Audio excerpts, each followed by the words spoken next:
Assalamualaikum warahmatullahi wabarakatuh. Apa kabar anak-anak? Mudah-mudahan kalian dalam keadaan sehat walafiat. Ketemu lagi dengan Bapak. Hari ini kita akan belajar tentang pelajaran bahasa Indonesia ya. Nah, hari ini Bapak akan menjelaskan tentang kaidah kebahasaan teks laporan hasil observasi. Kemarin kita sudah membahas tentang teks laporan hasil observasi ya sekilas. Nah, hari ini kita lanjutkan lagi ke kaidah kebahasaan teks laporan hasil observasi. Nah, yang pertama ada menggunakan istilah-istilah bidang ilmu tertentu. Yang kedua menggunakan imbuhan. Yang ketiga menggunakan verba dan nomina. Keempat menggunakan kalimat definisi dan kalimat deskripsi. Dan yang kelima yaitu menggunakan kalimat simpleks dan kompleks. Nah, ini adalah kaidah kebahasaan dari teks laporan hasil observasi. Jadi ada 5 kaidah kebahasaannya ya. Nanti kita akan jelaskan, kita akan bahas satu persatu. Oke, kita mulai dari yang pertama, yaitu tentang menggunakan istilah-istilah bidang ilmu tertentu. Jadi di dalam sebuah teks laporan hasil observasi itu selalu menggunakan istilah-istilah tertentu ya. Contohnya kemarin sudah Bapak sampaikan teks laporan observasi tentang wayang ya. Wayang itu kan sebuah istilah yang ada di Indonesia ya. Kemudian bisa istilah-istilah yang lain, misalnya ada tentang rumput, tentang bunga, hewan, bisa ikan, kura-kura, dan yang lainnya. Jadi kalian bisa mengambil sebuah contoh tentang bidang ilmu tertentu aja ya, bebas apa saja. Oke, selanjutnya yang kedua yaitu menggunakan imbuhan afiks. Menggunakan imbuhan atau afiks ya. Imbuhan itu kata lainnya adalah afiks. Nah, ini afiks ini terbagi menjadi 4 ya. Yang pertama ada awalan atau disebut dengan prefiks. Prefiks ini ada me, ter, ber, dan seterusnya ya. Me misalnya digabungkan dengan kata tulis, jadi menulis. Cantik diawasi awalan ter, jadi tercantik. Kemudian yang kedua ada sisipan atau disebut dengan infiks ya. Ada sisipan L, R, dan yang lainnya ya, dan seterusnya. Contoh sisipan L dari kata tunjuk dikasih sisipan L menjadi telunjuk. Kemudian yang sisipan R dari tadi kata gigi menjadi gerigi. Nah, itu contoh sisipan. Yang berikutnya adalah akhiran atau sufiks. Ada sufiks i, kan, an, dan seterusnya. Contoh sufiks i misalnya percaya menjadi mempercayai, bukti membuktikan, dan yang lainnya ya. Kemudian yang terakhir ada awalan akhiran. Jadi selain ada awalan juga ada akhiran digabung menjadi satu kata. Itu dengan sebutan konfiks. Contohnya mekan. Misal ada kata dasar tulis dikasih konfiks mekan menjadi menuliskan. Baik dikasih konfiks mei memperbaiki ya. Nah, itu adalah contoh-contoh imbuhan atau afiks.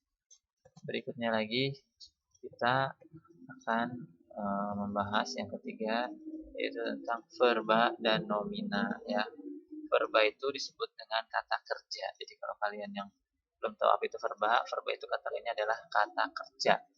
Kata kerja ini contohnya memainkan, lari, makan, minum, tidur, pergi, dan lainnya. Jadi suatu hal yang kita kerjakan itu adalah kata kerja ya. Kemudian di dalam teks observasi juga mengandung nomina atau kata benda. Contoh yang kemarin adalah wayang. Wayang itu adalah nomina ya, atau kata benda. Rumput itu nomina, meja, kursi, bola, televisi, laptop, dan yang lainnya itu adalah kata benda atau nomina ya. Jadi kalau verba itu kata kerja, sedangkan nomina adalah kata benda. Selanjutnya ada kalimat definisi dan deskripsi. Nah, di dalam teks hasil observasi ini wajib ada kalimat definisi ya. Apa itu kalimat definisi? Ya, kalimat yang mengungkapkan makna atau pengertian suatu hal. Misalnya Misalnya kemarin ada contoh wayang. Wayang adalah sebuah pertunjukan tradisional yang ada di Indonesia. Nah, itu adalah contoh dari kalimat definisi. Berikutnya ada kalimat deskripsi. Kalimat deskripsi adalah suatu kalimat yang berisi pemaparan ataupun penjelasan yang sifatnya rinci dan jelas. Jadi bisa berupa ciri-ciri. Misalnya wayang. Wayang itu seperti apa sih?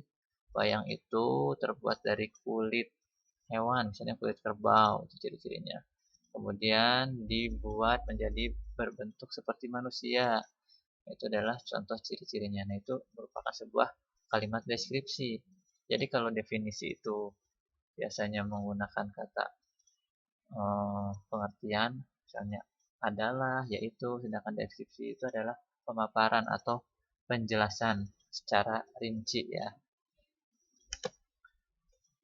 Nah, berikutnya yaitu menggunakan kalimat simpleks dan kompleks.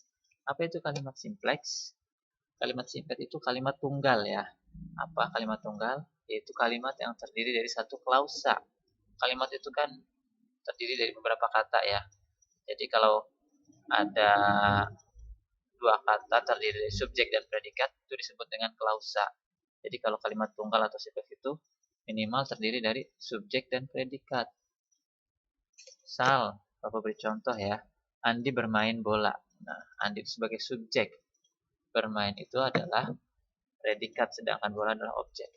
Andi bermain pun itu udah bisa menjadi kalimat simpleks atau kalimat tunggal karena terdiri dari subjek dan predikat. Itu adalah contoh dari kalimat simpleks. Berikutnya ada kalimat kompleks atau disebut dengan kalimat majemuk, yaitu kalimat yang terdiri dari dua klausa atau lebih. Kalau ini cuma satu klausa, kalau ini lebih dari dua atau lebih ya. Contohnya di sini ada Andi bermain bola sedangkan Rudi bermain gangsing ya. Nah, itu kan ada dua klausa, ada dua subjek, ada dua predikat. Subjeknya ada Andi dan ada Rudi. Predikatnya bermain ya, sama-sama bermain. Objeknya ada bola dan ada gangsing. Nah, itu adalah contoh kalimat kompleks atau kalimat majemuk. Kalimat majemuk ini terdiri dari tiga macam, yaitu kalimat majemuk setara, kalimat majemuk bertingkat, dan kalimat majemuk campuran. Nah, itu akan kita bahas di pertemuan yang berikutnya ya, tidak dibahas sekarang. Berikutnya lagi, nah, udah itu aja ya, ciri-ciri, kaidah kebahasaan dari teks laporan hasil observasi. Terima kasih, cukup sekian dari Bapak. Wassalamualaikum warahmatullahi wabarakatuh.